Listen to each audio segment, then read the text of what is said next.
Hi, this is Shauna, the CEO and founder of Fuel Talent. One of the things I have loved most in my 25-year recruiting career has always been the stories that people tell. Stories of leadership, career choices, company ideas, and team building. My inspiration for starting the What Fuels You podcast came from being curious about people's lives and wanting to help share their stories. What path brought them to this place? What decisions did they make that led to failures and successes? Who influenced those decisions, and what lessons were learned along the way? I hope you enjoy the What Fuels You podcast. Today's guest on the What Fuels You podcast is CEO of Gravity Payments, Dan Price. In 2015, Dan made headlines for announcing his plan to raise the minimum wage for everyone at his company to $70,000, taking over a $1 million pay cut and reducing his own salary to $70,000 as well. The story had over 500 million interactions across the internet and became the most shared video in NBC News history. This year, Dan further reduced his salary to zero when the COVID-19 crisis hit to avoid having to lay off his employees or charge their customers higher card processing fees. Dan's been featured on the cover of Inc. magazine, named Entrepreneur of the Year several times, and he's been recognized by many publications, including the New York Times, ABC News, and the Today Show. He is also an incredible speaker, super fun, and he's a good friend. Welcome, Dan. Thank you so much for being here. Shauna, I've missed you a ton. It's really nice. I wish we were in person, but it's really nice to see you. It would be, I know, it would be so fun. First, we're going to start with rapid fire, and then I want to hear all about COVID and how you've been dealing. As social beings, we need interaction. We need hugs, right? Absolutely. It's hard. Okay. So knowing you, this is a fun one. Wakeboarding or snowboarding? Snowboarding. Nothing beats snowboarding for me. But you're such a good wakeboarder. I want to see you do I've never seen you snowboard. I've seen you wakeboard. Check my Instagram. There's a few little clips. And also just recently, I did a collaboration with CNBC about how much money you need to be happy. And they did a lot of a video of me snowboarding just to prove the point of how happy I am sometimes. Yeah. Oh, I love that. Except for it is an expensive sport. Okay. Yeah. What quality do you most seek out in a friend? Honesty. If you could be a famous singer, actor, athlete, or writer, which would you choose? That's an easy one. I love music. I was supposed to be a professional musician growing up, and that's my long lost love. I mean, you're still young and you got the hair and you got the vibe and you got the abs for it. Let's just make you a rock star after this. That'll be Dan 2.0. I love it. I'm in. Is there a quote or a motto that you live by? Ooh, that's a good question. I do quite like the kind of stoicism philosophy in a way of like basically, I don't know that it's an exact quote, but like the difficult things in life are actually good for you and teaching you a lot in some cases, not in all cases, but in some cases. Yeah, I'm sure there's a quote. I'll find one and I'll send it to you. But I know. Well, we could say the obstacle is the way if we wanted to reference Ryan Holiday. That would be a good one. Okay, we could do that. If there was a movie made about your life, what would it be called? And there may still be one, right? I don't know about that. I would say To Be Determined. That's the title. I'm not saying, like we already know that's going to be the title. All right. Okay, cool. Do you hate to lose or love to win? I love to lose and I hate to win. What? Yeah. Are you getting confused? No. Have you had your coffee? You're serious? Yeah. Okay. We're going to dig into that. Yeah. Okay. If you could sit down and interview anyone, dead or alive, I'm sure you've been asked this before, but I'm curious, who would you choose? I think that my answer would change every day, but today my answer would be Malcolm X. It would totally change. That's a good one for today. I wish we could interview him. We got to come up with another plan. Okay. So as we were talking about before we got onto the live podcast part of it, there's so much. I mean, you've been at it for such a long time. As far as you started your business when you were a teenager, which is the coolest story ever. And there's been a lot of press and a lot of coverage of you. And I want to make sure that I dig deep into this, in the EO terms, that 5%. So I'm super curious about the core of you, that who you were as a child and who influenced your spirit. Yeah. Well, let me give you a little bit of background on that, but I would definitely say my parents and my siblings, from an early age, but I'm the fourth of six kids. And although my family is originally from the Midwest, we moved to rural Idaho when I was 5 years old. And my next door neighbor was a dump, literally. Like we lived out in the country in the middle of nowhere next to a very famous dump called Pickle Butte. And so it's just truly kind of like the middle of nowhere. And I grew up listening to Rush Limbaugh from 10 to 1 every single day. And I grew up reading the Bible out loud every morning for an hour, practicing memorizing the Bible for an hour a day, and then studying theology for 1 hour a day. So basically 3 hours of Rush Limbaugh kind of conservative indoctrination, and then 3 hours of kind of conservative Christian indoctrination. So 6 hours is a fairly healthy dose. And then there's another kind of funny story that's emblematic of my childhood, which is one day my parents were freaking out, like wondering where I've been all day. And I used to go on 10-hour walks, 8-hour walks, basically every single day when I was like 5, 6 years old, out in the middle. And being the fourth of six kids, neither one of my parents had college degrees. I always thought it was really impressive when either of my parents could remember my name on the first time. So it was fairly low expectations, and nothing against them at all, because, my dad was working around the clock to try to support a family of 8. My mom homeschooled us, so she had a pretty high bar. But this particular day, they were worried that they hadn't seen me for 8 or 10 hours because there was a mountain lion on the loose, and they were worried that I had been eaten. And I decided in that moment that I wasn't going to tell them right away. I would wait a day or two to tell them that I basically would do that walk every single day. And they hadn't noticed for a couple years. Oh my Because they God. were like, why did you go for 10 hours without telling You're everybody? like, why is today different from all other Yeah. days? But the reason why it was different was because of a mountain lion. And I have 3 older brothers. My 2 oldest brothers were both valedictorians at their small Christian high school. It's like a little church high school, so it's not like the most impressive, but they both went on and got, fancy, nice degrees and very well accomplished academically. And then I had another brother that was old, like just a little older than me, and him and I are the middle children. So we were basically just like constantly like, playing sports together, competing together, everything. And then my little sister, she's 4 years younger than me, and my little brother's 7 years younger than me. So like, those people are just so precious to me and my everything. And sometimes we get along great, sometimes we don't. But I would say, Yeah. my family had a big influence on me. Well, I clearly, when I was just getting ready for this, I don't think you and I've ever sat down and talked about your childhood, and I knew little parts of it, but I didn't quite realize the intensity of it. I can't even, I mean, from who I met 10 years ago when we first became friends, none of it adds up. Your energy is really powerful. And so when I talk about the influence of your family or the influence on you, it's for me, like, were you always that person in the family? If you're sitting at a table of 8, are you the person that's kind of energetic? Well, just to say a little bit more, and then I'll kind of go into that answer. So for me, there were like 2 things that I was really banking on growing up as a kid. One was that I had an eternal creator who loved me unconditionally, and that was really big in my life.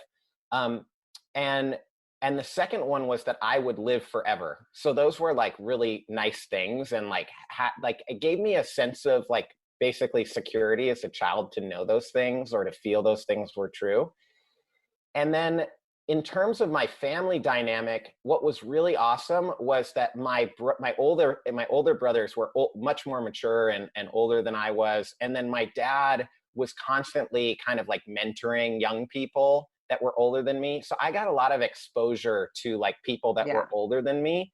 And so my role was basically like, if I could get like 1 or 2 like words in, but have them be high quality, like I felt 10 out of 10 good about myself. And like having 3 older brothers who are all stronger than you, and like our parents, they spanked us pretty violently growing up as like a punishment thing. And the shit kind of rolls downhill on that stuff. And so it was like this balance of like, how do I engage so I'm not lonely and I can connect with these people and really like have an authentic relationship, but also how do I stay on the right side of things so I don't get the crap beat out of me? And so it was like constantly like figuring that out. But I would just love listening to these conversations of people that were older, wiser, and like thinking through. And also the fact that I was not able to really fully engage caused me to have like a pretty intense like internal dialogue, I would say. Yeah, on your 10-hour walks. And so what happened to you as far as your family relationship when you kind of rebelled as a teenager? You know, I never actually felt like I rebelled at all. And that was confusing to me because I remember one day I thought it would be cool to like paint all my fingernails different colors or paint them black because I thought it looked cool. And I also like started buying all my clothes at like a thrift shop because, you know, the only way I would get clothes would be like Christmas presents from my grandma, and she wouldn't necessarily buy like the clothes that I thought looked cool. The Christmas sweaters weren't cutting it. Yeah. So, you know, so I started doing secondhand stores and all that sort of thing. And then what took the cake is we weren't allowed to dye our hair or anything. And so I sprayed hydrogen peroxide in my hair one time and went in the sun, and it changed the color a little bit. Mm-hmm. And I remember my dad telling me when I was a kid that like, hey, you have like basically like an evil spirit inside of you, like a rebellious spirit. And the way that I know that is that God told me that like audibly, not metaphorically, but actually like audibly. And so you need to figure out like how to beat that. And like the things that I mentioned are the proof points. But in my mind, I was just like, no, I just think these things are cool. I like you. I like the way you dress and live your life. I just don't want to dress and live my life exactly this. I want to do it like 99% the same, not 99% the same. And in my mind, that wasn't really rebelling. But I will say there was a moment because I did go to like this church school in high school. And there was a moment where I saw Pascal's wager for the first time. And it's a simple matrix that basically says, if all these things are true, it's really important and imperative that you believe them. But even if these things aren't true, it's still better for you to believe them, because growing up in that community, if you come to different conclusions, even just through like just an honest kind of questioning and discovery process, if you come to different conclusions, then you risk basically being pushed out of your family, your community, all your friends. Right. And so that was like scary to me. And I remember as a high schooler thinking, it's just not worth it. Like, and I'm not going to get anywhere by doing that. And like, these things are so important. I have no way of giving them up. But I came across that again shortly after I graduated high school. And I just felt like I needed to take that responsibility more seriously, to be a truth seeker, to go out there and look. Oh, yeah. And I mean, yeah, religion to me has always been, you know, I grew up Jewish, and it's always been for me a thing. I wasn't in a religious family at all. It was more of a cultural thing, but it's part of the culture to question, probably to a fault. yes. Like Judaism is all about questioning. And yeah, and it's like the neuroses comes from that, because you're always like questioning. But there's always the devil's advocate. Right. And so sometimes I almost get scared of people who are too religious, because to me it feels like a divisive thing because of all the anti-Semitism and just what it represented to me. Well, and for me, like it was interesting because I didn't view it as rebellion, but I was coming from a place where basically 99% of the people around me were telling me that it could only be rebellion if I wanted to seek out answers to any of these important questions. But funny little factoid was that we would pray for Israel and the Jewish people every single day. So there's like some like conservative Christians that have this kind of like probably odd like fascination. No, well, that's of course, that's a big part of it. So it was weird starting from like 2-3 years old. Like I remember like praying for Israel like every day. Even though like I don't know that I knew like a single Jewish person, because there aren't a whole lot of Jewish people in Idaho. In Idaho, yeah. There are some Jewish people, but it's not it's not as big as it would be. Like there aren't as many Jewish people in New York or Seattle. Find or LA. Did you find religion to be something that grounded you ever? Yeah, I did have a gentleman from Gravity tell me one time that he didn't really like when I talked about my background, like the way I'm talking about it with you, because he felt like it was a bit misleading. He was like, if you look at where you started and the things that you used to say and the things you say now, you've grown so much as kind of a leader and as a person. but everyone's always so focused on your background that they forget that a lot of the most influential people in your life today are people that you've worked with, or small business owners in the community that have influenced you. And that's true. But I would say the grounding part really came from those two things of feeling like, oh, wow, like I literally have this like special relationship with my creator that can like, that will never be taken away from me. Well, it's nice that you were able to divide the two, because that's how I look at it, is like I feel very spiritual and very connected, but I don't judge myself by the rules that maybe a more religious Jewish person would around like what you eat and when you pray. And I understand that this is maybe a like wrong thing to say, but that's how I experience it. So that makes sense to me. I really like the way you're approaching that though, because I think conversations are such a powerful tool for learning. And I especially now, I feel like we need to have conversations, even if we it's perfectly the right. best. We've got the 3 kids that, at 15, 13, and 10. And the 13-year-old in particular is very engaged in the world around her. And she's all about social justice. And our dinner table, every now and then I'm like, can't we just like chill? Like it's a very engaged moment right now. And I think I agree with you. It's important. So is there a moment in time that you can look back on from your childhood and say that you recognize that you had leadership qualities? Not 19. I'm talking like 5th grade to 8th grade. Not really, I would say. I mean, I would say leadership qualities maybe, but not kind of special leadership qualities, or not anything that like outstanding. There were a lot of good leaders around me when I was a kid. And also we were in a situation where there was so much bias toward like certain types of leaders, men, right? White people, like all this sort of thing. And, I don't think any of us were really like aware of that bias, but certainly it was present. And there were times where I was kind of in positions of leadership. Like I would lead like praise and worship at my school. I was in a rock band growing up. And so we would, go on tour, and in the band, like they would lean on me for certain parts of business things, like booking tours, negotiation, all those sorts of things. But I'm still trying to figure out if I'm a good leader. And I feel like I have a lot of leaders around me. Well, I think that you're a great leader from where I sit, because I think of you as being very authentic, and I think of you as being an empath.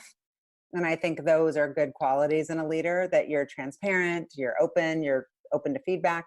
I would be curious to know, if you weren't doing Gravity, would you be comfortable working for someone else in a kind of secondary position? Yeah, absolutely. And I'm probably outside of kind of the context at work. I'm more comfortable in that role. I'm in that role more often.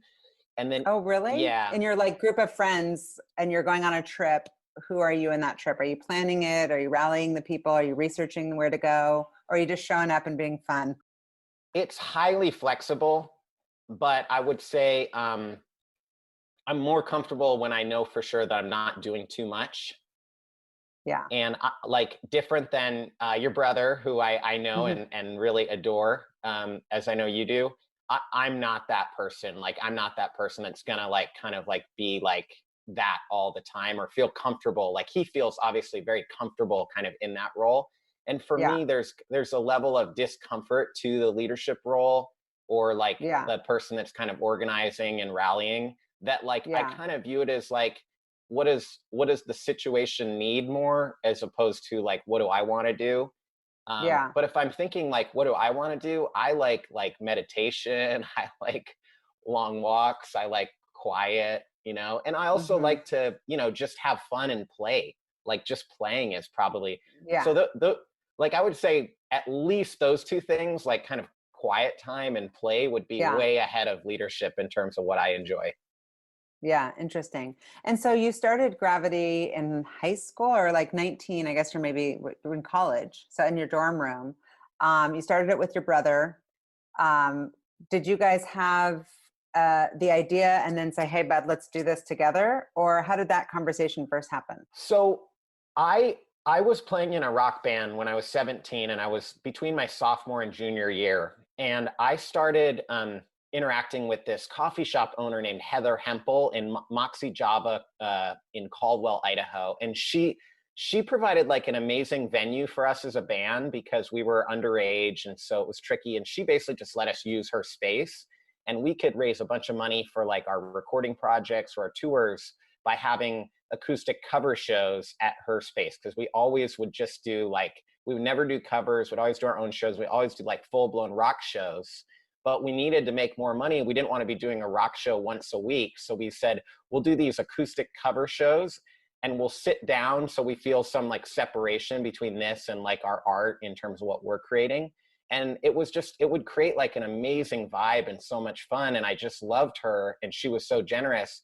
And she was complaining to me about how her credit card processing fees were like too high, and she needed to reduce what she was paying us. And so I dug in and helped her out. And then she kind of like told other people about that. And at the same time, my dad was basically taking like a year off of work because he had worked his way up at this company where they offered him like 6 or 9 months of severance when he was leaving. And so he's now a consultant. He has a company called Price Associates. And so he was teaching me a bunch and had also had a little bit of exposure to the industry I'm in. And in the meantime, Lucas, my second oldest brother, he was working kind of in a corporate office in California of a company in this industry. And so I had all these like funny connections that all came together, but I didn't really have any product or anything. So I would just do procurement. I didn't know what that word meant at the time, but basically I would just negotiate and buy this service and others for Heather and for her friends. So I did that my junior and senior of high school. And I was able to get a couple hundred clients doing that in high school. That's amazing. That's insane. What was the business model back then, and how has it changed or stayed the same? Yeah, it was basically like, for those of you that might know, like in order to get paid with a credit card or an electronic form of payment, you basically have to join this very corrupt monopolistic system that Visa and MasterCard and others have set up. It's totally illegal. And in fact, they get sued and settle out of court like once every 10 years for it. But they create this monopoly where they take like 1.5%, 2% from all the small businesses. And then you have credit card processing companies in between there, and they like way mark that up, and it's very opaque. And so I would basically just figure out what a fair rate was and tell the company if they didn't charge my client that rate, I was going to take them to another company. And the service is horrific. It's really horrible. So I would just be like a filter between this really bad system and structure and service and the small business client. And my goal was just to save them money and take away stress, because like they were always so stressed out that it seemed like taking away stress and headaches was like a huge value add. And it gave me like a lot of just, I don't know if I want to use the term self-esteem, but I just felt really like good. Purpose, and also a sense of purpose. I mean, that's huge. Yeah. So that was the model. And then that allowed me to save enough money to invest and start building my own product. And so that's where we were able to come together. And Lucas was like really good at kind of like the back end, like technical, like regulations and like sifting through all that stuff. And I was like good at interacting with the customers, and then like kind of value proposition for our clients and like value proposition of as a company. So it was a really natural partnership because we had very complementary strengths. We were opposite in terms of what we were good at that time. And so I was offered a music scholarship to come to Seattle and study at Seattle Pacific University, which is a small conservative Christian college. And it was kind of like our family. There were two things. Number one, you have to go out of state. And number two, you have to go to a Christian college, conservative Christian college. Neither one of our parents went to college. So it was like, or graduated. So it was like really important that all 6 of their kids went. I didn't want to be the one to screw that up. So I came to Seattle. Lucas and I think, walked through Discovery Park, if I'm not mistaken, in Magnolia in Seattle, and then went to Blue Sea Sushi, which is one of those. I remember Blue Sea Sushi. The conveyor belt sushi in Fremont. And we sat there, and Lucas was like, hey, instead of you doing your business separately and me having my job separately, why don't we join up and do it together? And then if we do that, we might be able to kind of start our own thing. And I had a bunch of savings and kind of an income stream that I could bring to the table. And, you know, Lucas was my older brother and gave me lots of confidence that he wanted. I mean, the idea that your older brother would want to be in business with you is like kind of a fantasy land to me. So it's just like the best thing ever. And that's why we launched. I love that. And so you ultimately ended up buying him out, and it resulted in eventually having a lawsuit that got public. And I'm sure that was, as somebody who values family and relationships so heavily, super painful for you. Yes and no. Are there any lessons that you took away from that, or would you change anything if you could look back and redo anything, or no? Probably a lot, but I'll say that, I mean, I love my brother so much, and I have it every second of my life. Maybe starting tomorrow I won't, but I kind of doubt it. And I look up to him so much. He's so smart. And in my mind, having a system where you can basically, if you can't agree on something, be able to go to a third party adjudicator and get a decision that you both have to live with, that seems actually like a pretty amazing system. And so I think most people think, oh, that's so horrible that you got drugged through the mud, with like a kind of like a public PR campaign against you funded by this lawsuit, and, lawyers speaking out about you publicly, trying to kind of do character assassination. And there are some of those things that would be like better if they were kind of left outside of it. But for the most part, we basically got like a year and a half where we were able to write to this judge who's a professional judge. This is what she does for a living. Then we sat through 3 weeks with her and explained everything to her.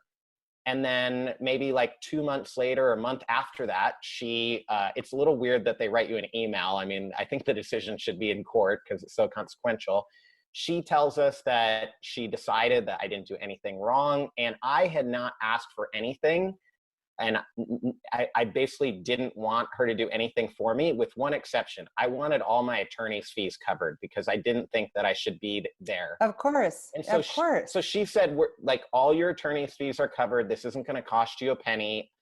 And then there's like, a lot of people don't know about this, but there's like a 2-year process afterwards. And I do think people should know about this, where in a big case like this, it's going to tend to get appealed to the Court of Appeals, and the Court of Appeals in the King County is a 3-judge panel that gets randomly assigned out of 12 judges.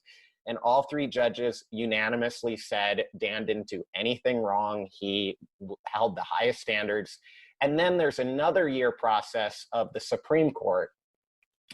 And so, so it's about a 3 or 4 year process altogether. But at the end of it, and I really think that's good, you have a chance to kind of unwind all of it and figure it out. Like if, for example, at the end of the 3 weeks, you got a decision and that decision went live the next day, I feel like that'd be too jarring for people. So the fact that it takes like a year or two in most cases to actually implement the decision, assuming there's going to be appeal, I think is probably a good thing. And then at the end of all that, I had promised that I was going to, and I promised my brother and my family and everybody else, and I just set the expectation, I'm going to take care of this person. I don't care what happens to me. I'm just going to do the right thing no matter what. And so at that point, I decided to buy him out and, pay what I thought was like the right amount and the fair amount for the shares that he had. And so I just think, don't get me wrong, there have been times where I've been very angry at him. But when I get angry, I can run really fast and I can lift a lot of weight. So I would just go to the gym. You're like in the best shape of your life. Like, these abs didn't come from nowhere. Yeah. And so it worked out, and it worked out for him. Like, I hate to ever speak for the relationship from one side of it, but I'll say that from my standpoint, so only strictly speaking for myself, I've gotten so much out of my relationship with him. I don't know where I'd be. I don't know where I'd be in life, or if I'd be as far along in life as I am without him encouraging me and influencing me along the way. And I would say, even though like there's probably times where we're not like the closest, if I zoom out, he's one of the best and most important friends that I've had in my entire life.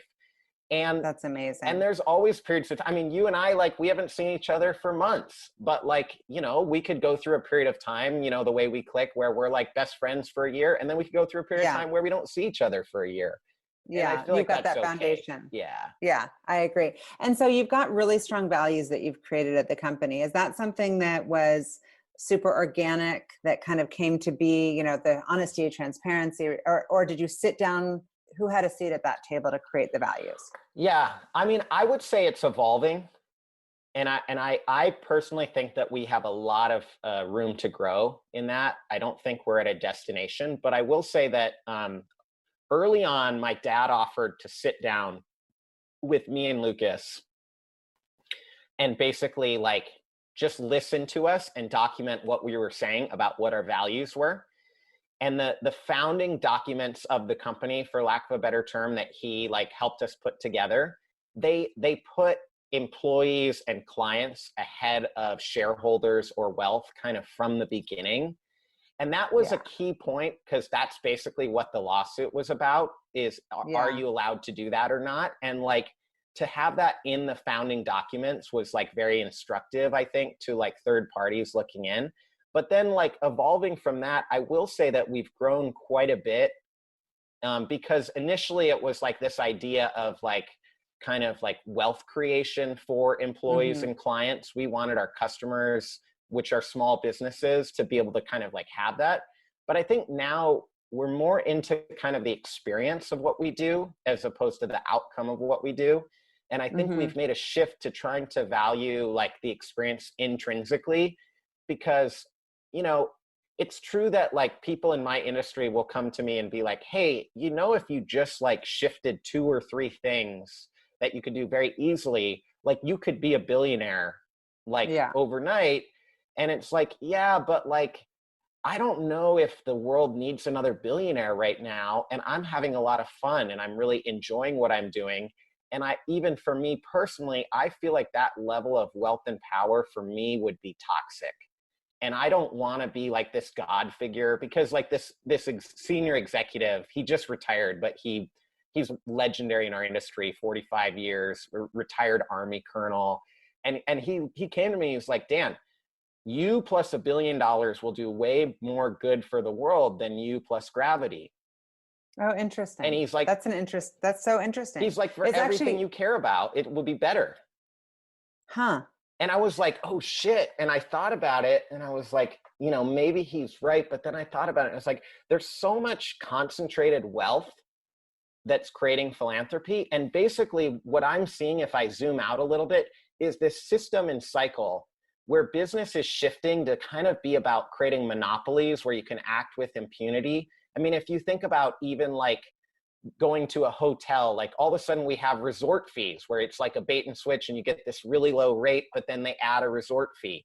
Or like with airlines, you get on and there was just a story yesterday about how they wouldn't let people move back to social distance because they hadn't paid the upcharge to be at a seat with no one next to them. And so we've shifted this economy where it's so much more about concentrating more wealth and power. And in fact, the top 100 companies in the United States have gone from having 40% of the profit to having 80% of the profit without any of us even noticing it. And so, yeah, I didn't know that until you just said that. And so like within my industry, you basically have like Stripe and Square, which tell their investors that they're trying to create a monopoly so that they can kind of screw everybody. Like that's what they tell their investors. If you listen to their presentation, and they're being very effective. Then you have like Toast in my industry, which just laid off 50% of their employees after raising hundreds of millions of dollars on a multi-billion-dollar valuation. You have somebody like MindBody Online, which if you go to yoga studios, you've probably heard of it or seen their app. Like, I have MindBody, yeah. 95% of yoga studios use MindBody, and like 95% of them don't like it and don't want to work with that company. And so we're creating this economy where there's no more choice, there's no more freedom, and then we're squeezing more and more people where we're basically telling them they have to be so careerist. And then the people at the top, they fear so much being at the bottom because the chasm's so big that they basically run themselves ragged. They don't pay attention as much as they could to being good parents, being good citizens, and they basically work around the clock. So it kind of is hurting everybody in my mind. And yeah, it's toxic. You're absolutely right.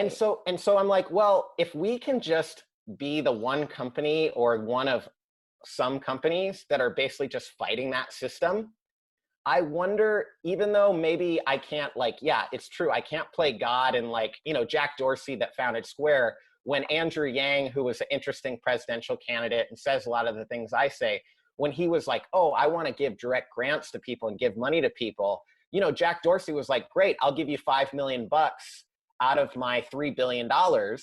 And I was like, oh, great, I'll give you $5,000, you know, out of my $1 million. Right. Like, do you feel like there's shame around that though? Because I'm actually had never thought of, not for him, but I'd never thought about this advice that this guy said to you, like the impact that you could have. Because I was researching, as I was getting ready for this, I was thinking about you as a philanthropist and your values. And it seems like your philanthropy is a lot coming through Gravity, through the way that you're taking care of your people and your annual giving program and letting them give back and making it clearly a value. Yeah. But then that's just a flipped way of saying it, where it's like, okay, now you're the super wealthy person and now you're giving back to all these causes.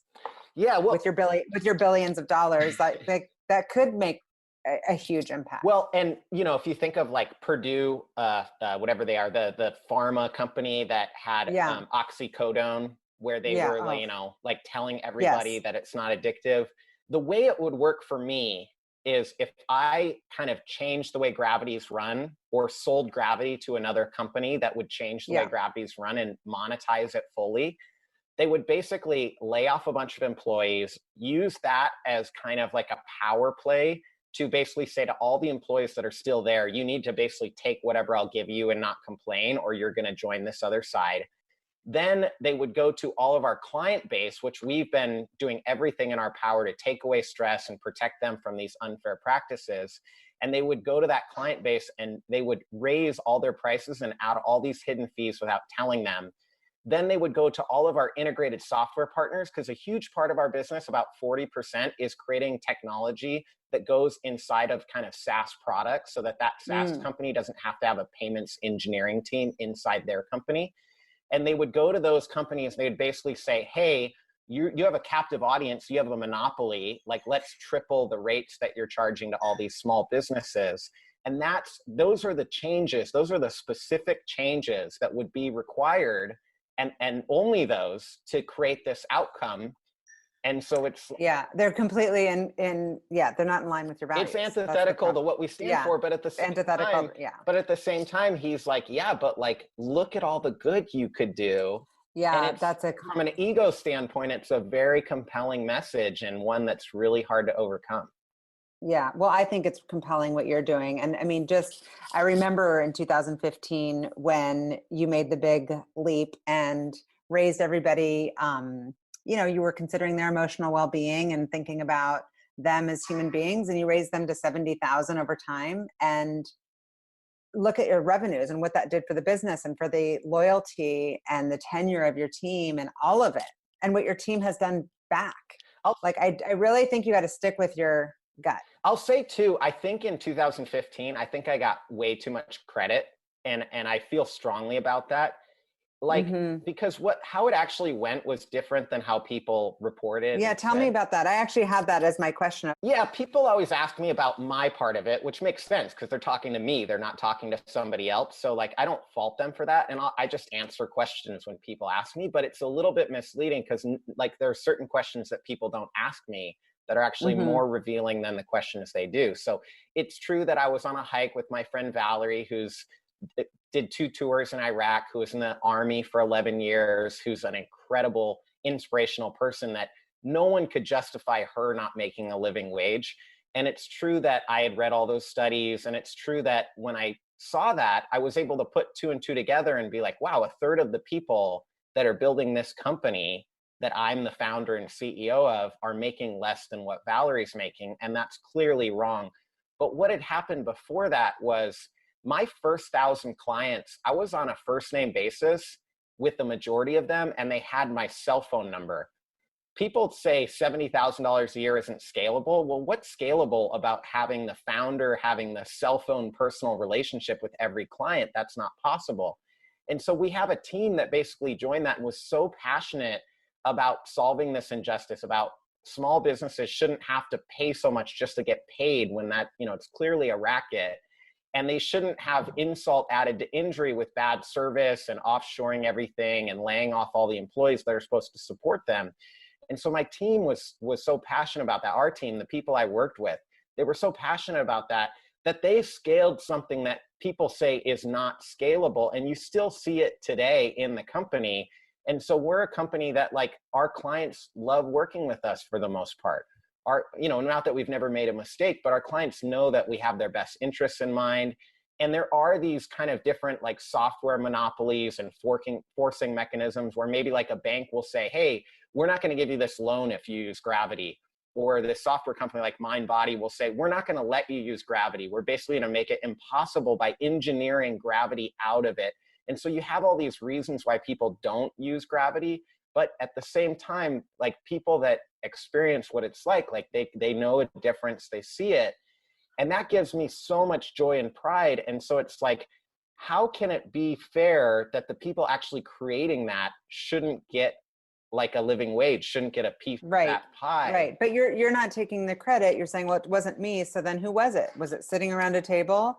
You left Valerie, you read these studies. Well, I decided on the hike with Valerie, and I told her on the hike that I was going to do it. But that was because we started having conversations around tables at Gravity about this topic starting in 2011. And that was also something that came up in the lawsuit, because it was like, hey, you can't do this. This is wrong. But it was like, well, in 2015, the average pay raise was something like 23% that year, and we were phasing it in. So we were guaranteeing that for 3 years. But we had been averaging 15 to 25% for the previous 4 years before, without anybody ever knowing about it, without telling anybody. And those were based on conversations of just like common sense, because I think like business school basically teaches you how to squeeze everybody and how to take more value for yourself and for shareholders.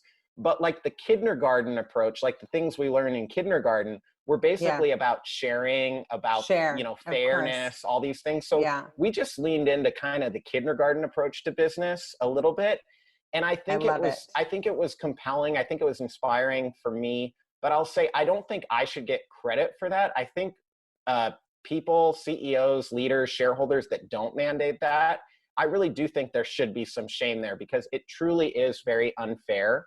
And I think also that, the team at Gravity, I mean, if you look at the work they do day to day, like, my job's not easy. Like, I deserve to get paid for it, something.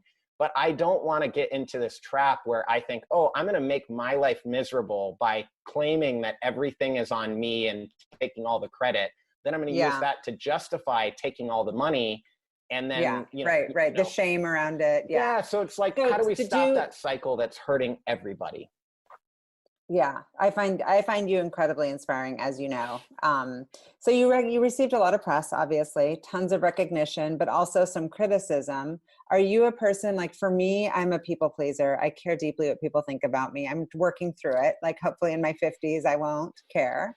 But does that bother you? Because, I just find you to be the most lovable, like, person. And, but that does create some controversy with people and criticism. When the criticism's unfair, it bothers me, but I think most of the criticism I received has been completely fair. And so for that reason, it's been helpful and it hasn't bothered me. Like, for example, when we implemented the 70K, there were 2 employees that quit over it, that were very valued employees. And one employee was sharing how, like, hey, you treated me so horribly when it came to money. Like, I was working for $8, $9, $10 an hour doing the same job that now you're paying $70,000 a year for. That's wrong. And it's like, that's a totally valid criticism. And there were times in there where I think we could have done better and pushed ourselves more. And then there was a second employee who basically said, you're going to create a system where people increase the entitlement that they feel. And I don't want to work in like an entitled culture. And I think that's also a fair comment, because like when you do like make things more fair, people do kind of ease a little bit and you get out of that meritocracy trap. You get out of that system of desperation. Yeah. And so I feel like those things were really fair. And then also, like the gentleman that I mentioned where he's like, hey, the story's too much about you. And that was at a time when Nick Kristof, who's a Pulitzer Prize winner, was literally in my office. And this guy like pulled me out of the interview to tell me that. And so it was like awesome timing. It was a lot of pressure, but it was still like, yeah, you're right. And so in that particular interview, you know, Nick Kristof was trying to go kind of to like these same topics, and I was able to redirect and say, hey, actually, you know, our chief operating officer, who's like my operating partner day to day, Tammy Kroll, like she influences me just as much as anything from my childhood. Or, you know, Rosita Barlow, who's been at the company she's about to have her 14th year anniversary at the company. Wow. I mean, that's she's amazing. had maybe 8 different jobs in that time. Like she's had way more influence on me than, you know, anyone would ever give her credit for. Yeah. And Yeah. there's all these people, you know, Jessica Moore, who works the company right now. And she's like a rising star in like our sales leadership organization. I mean, she says things to me that change my thinking all the time. And so, Well, you're open to it, so we can give you a little bit of credit. I feel like the for it. criticism's been valid for the most part. Well, There's a few people in the media who I think have kind of intentionally tuned out things that didn't go with their narrative.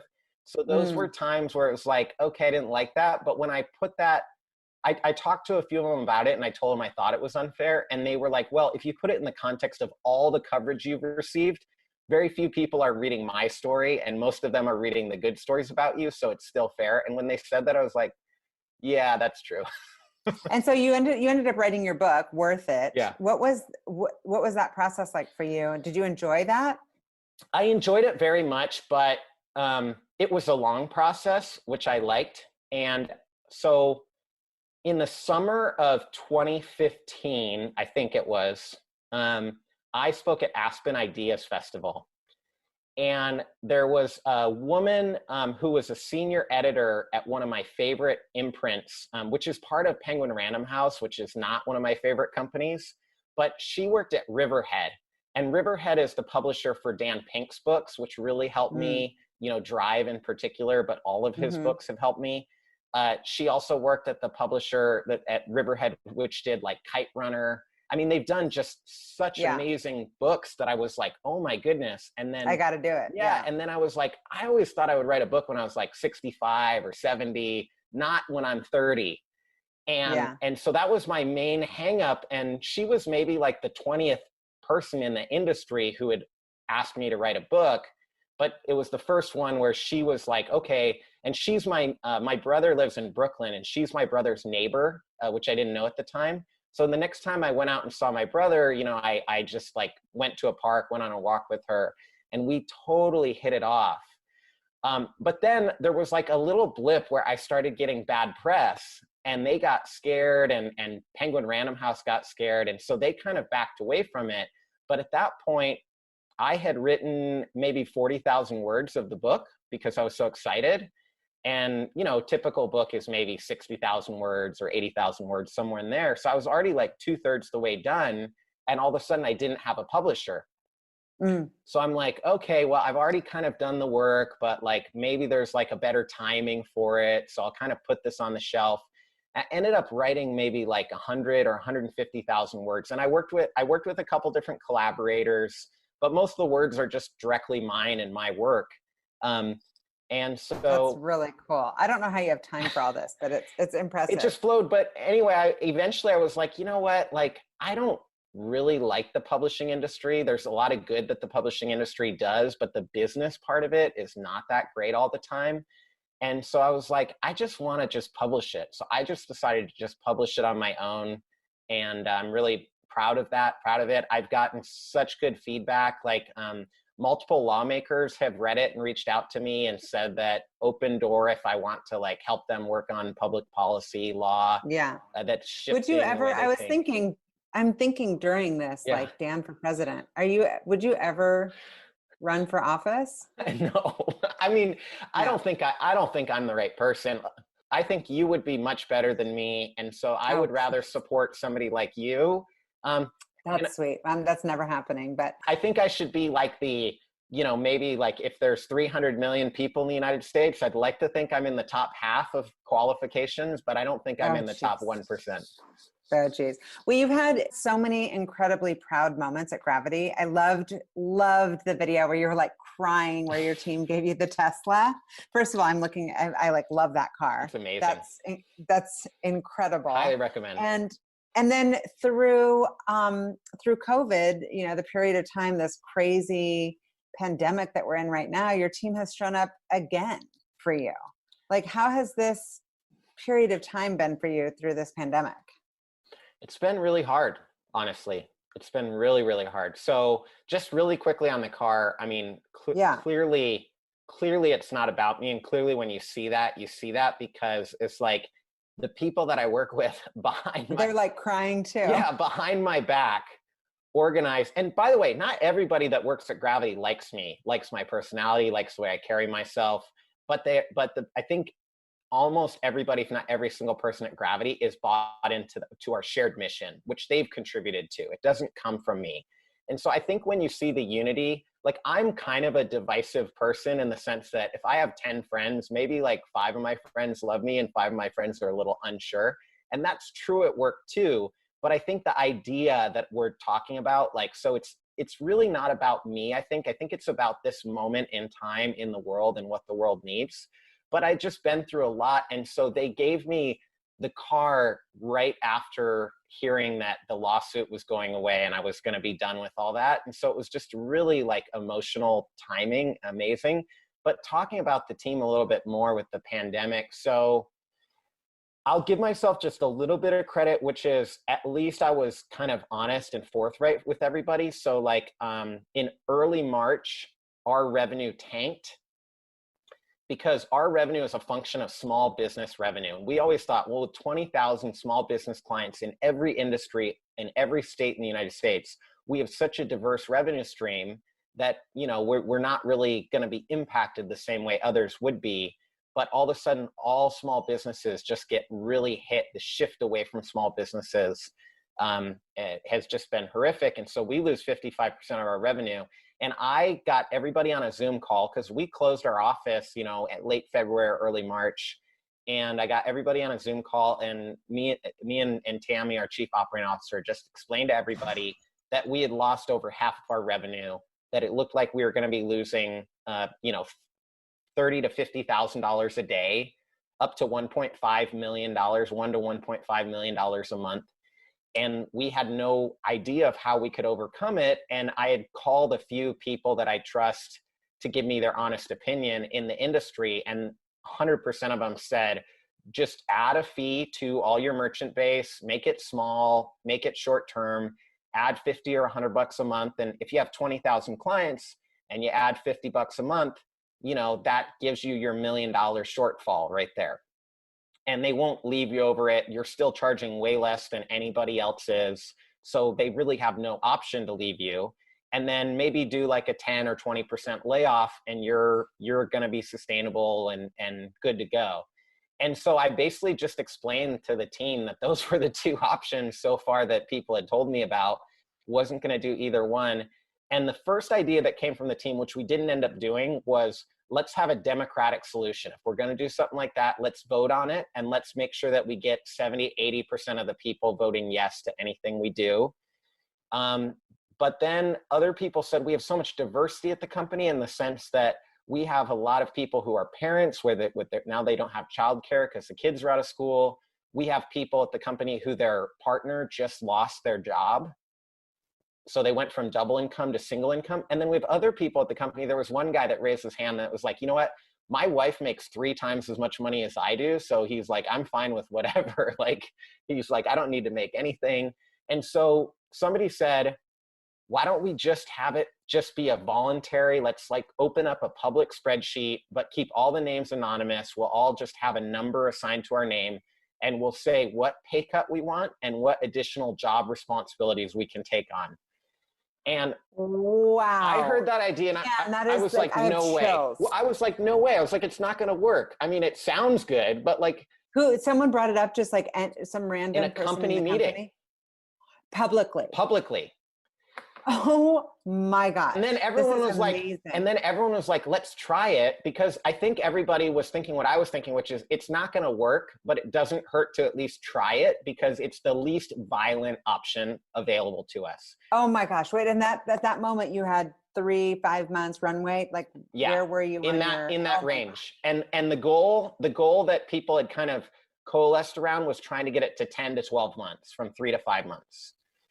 Oh my gosh. And so I was like, well, there's no way we're going to get that. And in fact, people basically on average asked to work about 50% more when they were already working full-time plus jobs. And homeschooling their children half the time. Yep. And people on average asked to take a 30% pay cut, but a lot of people asked to go completely without pay or to take a 50% pay cut. So we decided to not let anybody work for less than half, and at different tiers. Like if you make 80,000, we said you can't take more than a 20% pay cut. But if you make 200,000, you could take maybe a 50% pay cut. And so we just basically put some rules around it. And when that all shook out, we ended up with a 22% average pay cut, which took our runway from 3 to 5 months to the year we were looking for. But also that extra work that people did, it helped our small businesses recover faster than the macroeconomy. And I'll highlight one example. A guy named Austin Kameen that worked at Gravity, he found one of our clients that was like on the brink of going under and having to restructure all of their ownership and everything.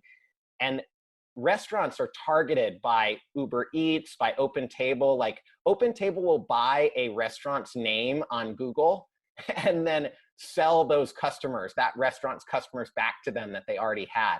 And Uber Eats will basically do the same thing, where they'll basically like put somebody's restaurant on Uber Eats that would never sign up for Uber Eats and then charge 30% of their revenue. So this kept happening. Wait, what? Without somebody ordering from there? Yeah.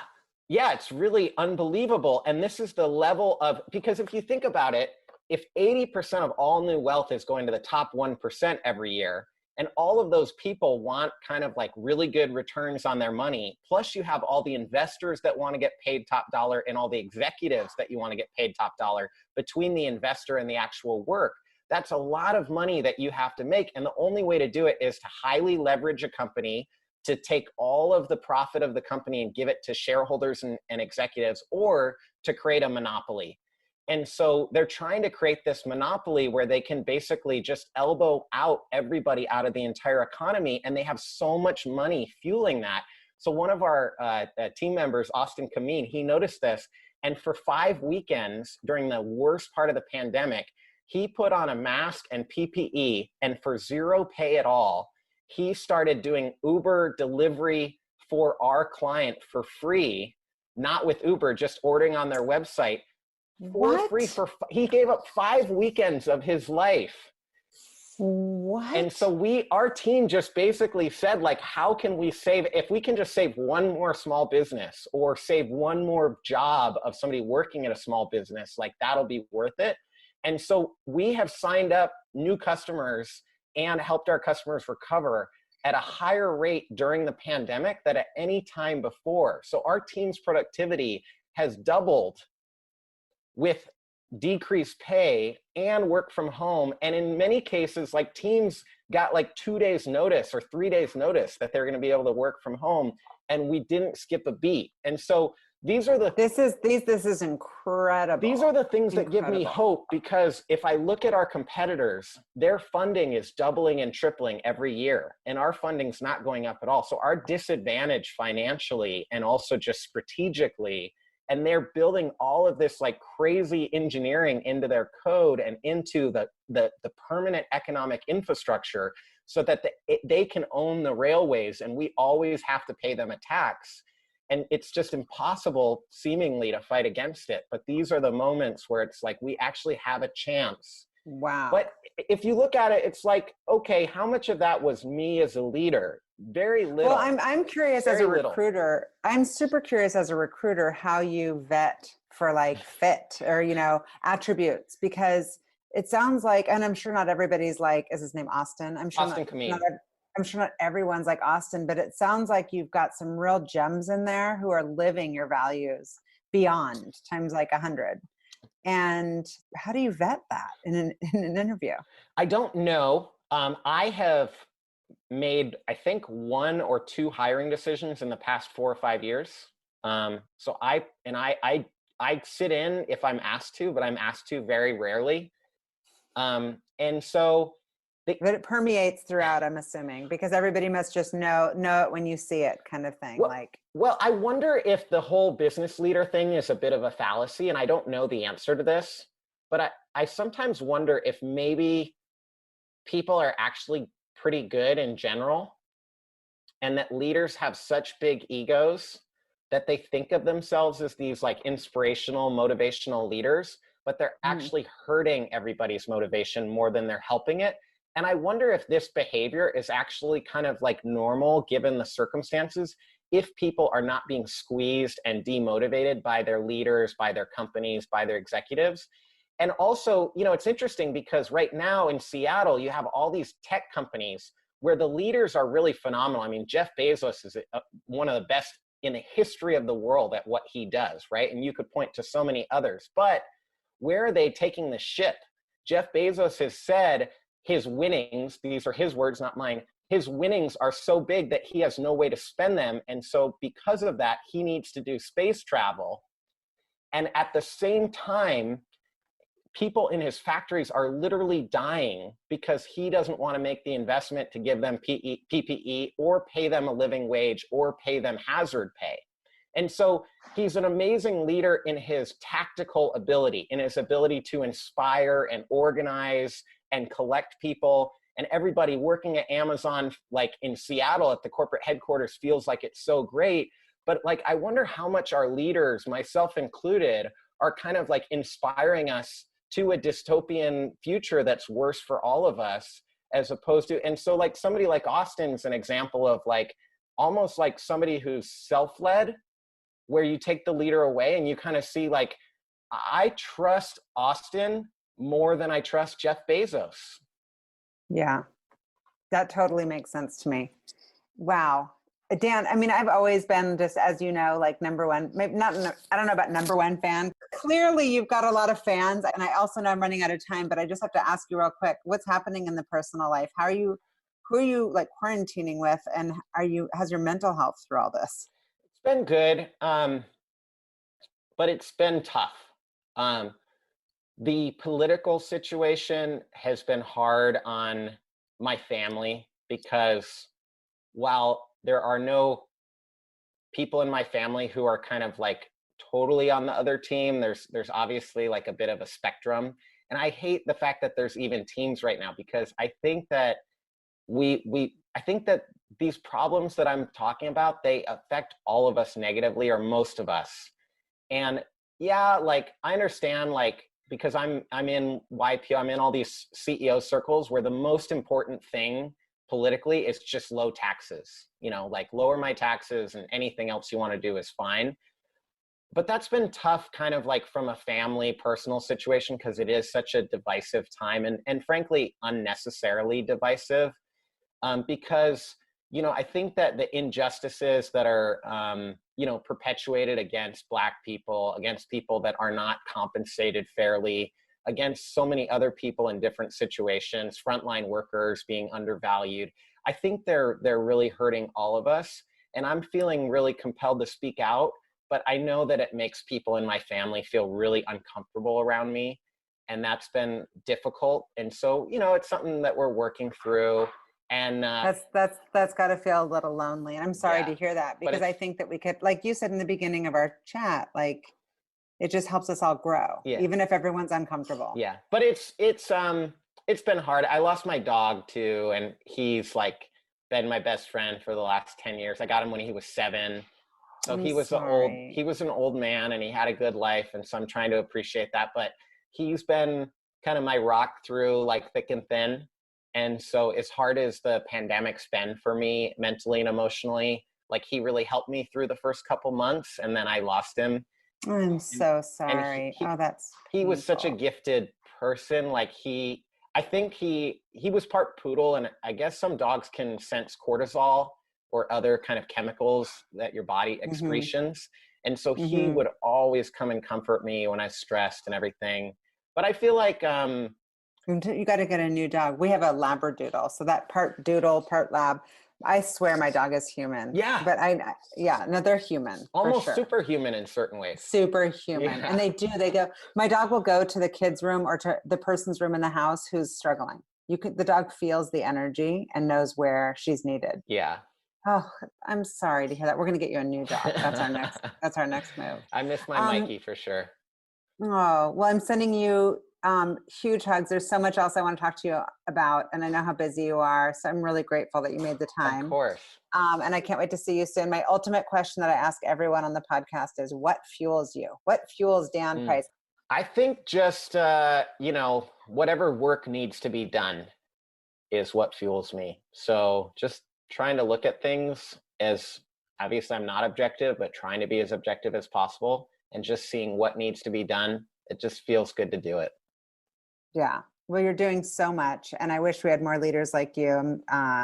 We could all learn from you. And I hope people that need this energy listen to this podcast, because we could all use a little bit of your wisdom. So thank you so much. Shauna, I really look up to you as a leader. I admire you. I wish I could have been interviewing you the whole time, because I know you have a lot of insight. We can do that another time. We'll do that. We'll hang out soon. Yes. Thank you for the platform. Big love. Thank you for the opportunity. I really appreciate it. Of course. I'll talk to you soon. Thank you. Bye. Bye. Thank you for listening to the What Fuels You podcast. Be sure to subscribe, rate, and review on iTunes, Google Podcasts, or Spotify, and follow us on social media to keep up with the latest news and episodes. You can also contact us at podcast@fueltalent.com to provide feedback, ask questions, and share topics or guests you would like us to cover in the future. We hope you feel inspired by our guests and that we have helped fuel your day. Join us next time for another episode of What Fuels You.